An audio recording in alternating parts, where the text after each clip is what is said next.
కూడా fake allegations అండి. అసలు నా పేరు లేనే లేదు. నా దగ్గర ఆవిడ ఫోన్ చేసిన ఫోన్ కాల్స్ ఉన్నాయి, ఆవిడ నాకు సారీ చెప్పినవి ఉన్నాయి. ఆయన ఫేమస్ అవ్వడం కోసం, బిగ్ బాస్ కి వెళ్ళడం కోసం శ్రీముఖి అంటే క్రష్ అని కూడా చెప్పినాడు. పూజారి నాగేశ్వర గారు ఆఫీస్కి ఎందుకు పిలిపిస్తుంది, మాట్లాడుకుందాం రమ్మని ఎందుకంటే నాకు డబ్బులు ఎందుకు ఆఫర్ చేస్తుంది. వీడియోలన్నీ యూట్యూబ్లో నుంచి మేము రిమూవ్ చేస్తాము వీడియోలు, మరి డబ్బులు మాకు కావాలి 10 lakhs అని చెప్పి డిమాండ్ చేసింది. నేను అన్ని వీడియోలు అన్ని ఫోటోలు ఇచ్చా, మరి ఒక్క వీడియో అయినా సరే నాకు అగెన్స్ట్గా ఆమెను అడిగినట్టు కనీసం నేను ఆవిడకు ఫోన్ చేసినట్టు ఒక్క ఆధారం చూపించమని. హాట్ టాపిక్గా మారిన మంగ్లీ వర్సెస్ సుబ్బు. అసలు అందరూ సుబ్బు మరియు మంగ్లీ గురించి మాత్రమే మాట్లాడుతున్నారు. అసలు ఎవరి గురించి మాట్లాడాలి ఈ సమయంలో? అసలు నష్టపోయిన బాధితులను పక్కకు పెట్టేసి వీళ్ళ గురించే మాట్లాడడం చాలా చర్చనీయాంశం. ఒకసారి అందరూ ఆలోచించి అందరూ గమనించాల్సిన విషయం ఏమిటంటే, ఇక్కడ సుబ్బుకు అన్యాయం జరగలే, ఇక్కడ మంగ్లీకి అన్యాయం జరగలే, కేవలం వివాదాలు మాత్రమే జరుగుతున్నాయి. కానీ ఇక్కడ మోసపోయింది ఎవరు? ఇక్కడ మోసపోయింది సామాన్య మానవులు. మంగ్లీ అంటే మనందరికీ ఒక సింగర్ మాత్రమే కాదు, మన ఇంటి ఆడబిడ్డలా అనిపించే వ్యక్తి మంగ్లీ. తన పాటలతో తన స్టైల్తో కోట్లాది మంది మనసులు గెలుచుకుంది. కానీ అలాంటి మంగ్లీ కొన్ని వివాదాల్లో ఎందుకు చిక్కుకుంది? అసలు సుబ్బుతో ఆమెకు ఉన్న వివాదం ఏంటి? ఈ వివాదాల వెనుక నిజం ఏంటి? వీళ్ళ మధ్య జరిగిన సమస్యల వల్ల అసలు బాధపడుతున్న వాళ్ళ పరిస్థితి ఎలా ఉంది? వాళ్లకు జరిగిన అన్యాయం ఏంటి? ఈ ప్రశ్నలన్నింటికి సమాధానం తెలుసుకోవాలంటే ఈ వీడియోను పూర్తిగా చూడండి. మంగ్లీ నిజంగా మోసం చేసిందా, లేక సుబ్బారావు పేరు కోసం డ్రామా చేస్తున్నాడా? ఈ విషయం ఇప్పుడు సోషల్ మీడియాలో హాట్ టాపిక్గా మారింది.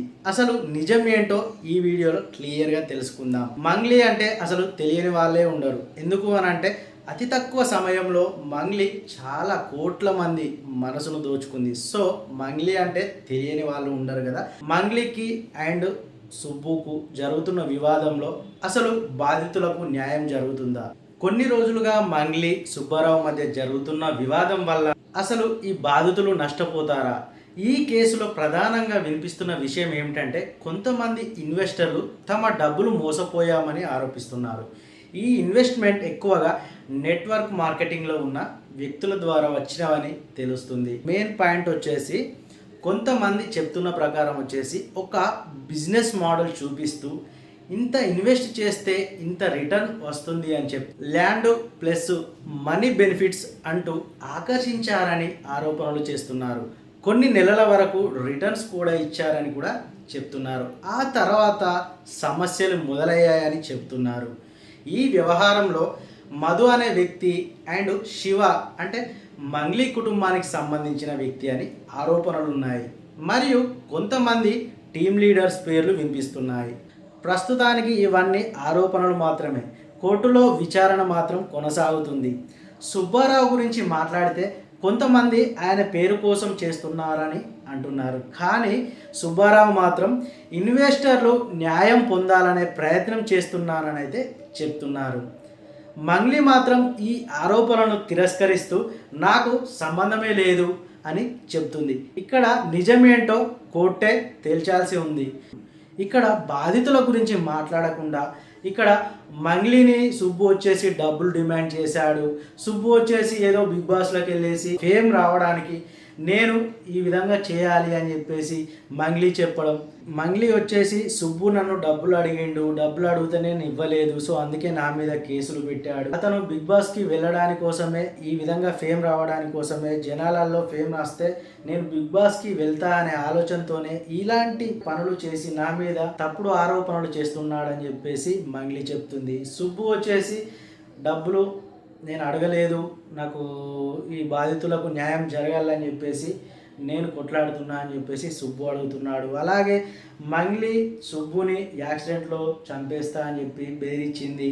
నువ్వు ఈ కేసులో నుండి తప్పుకోకపోతే నేను చంపేస్తాం నిన్ను అని చెప్పేసి బెదిరించిండి అని చెప్పేసి సుబ్బు చెప్తున్నాడు. అయితే ఇవన్నిటిని అలా ఉంచితే అసలు వీళ్ళ మధ్య జరిగిన సంఘటనలు, వీళ్ళ మధ్య జరిగిన సన్నివేశాలు ఏవైతే ఉన్నాయో వీటన్నిటిని మనం పక్కకు పెట్టినట్లయితే మనం ఫస్ట్ కావాల్సింది మనకు బాధితులకు న్యాయం జరగడం. ఇక్కడ మనం ఒక విషయం మాత్రం గమనించాలి. ఎక్కడ లాభాలు చూపించే ఇన్వెస్ట్మెంట్, గ్యారంటీ రిటర్న్స్, తక్కువ టైంలో డబ్బు రెట్టింపు, ఇలాంటి వాటికి జాగ్రత్తగా ఉండాలి. ఈ కేసులో ఎవరు నిజం ఎవరు తప్పు ఇప్పుడే చెప్పడం కష్టం. కానీ ఒక విషయం మాత్రం నిజం, చాలామంది డబ్బులు ఇన్వెస్ట్ చేసి సమస్యల్లో పడుతున్నారు. ఈ విషయం మీద మీ అభిప్రాయం ఏమిటి? మంగ్లీ తప్ప లేక వేరే వాళ్ళ ప్లానా? కామెంట్స్లో తప్పకుండా చెప్పండి.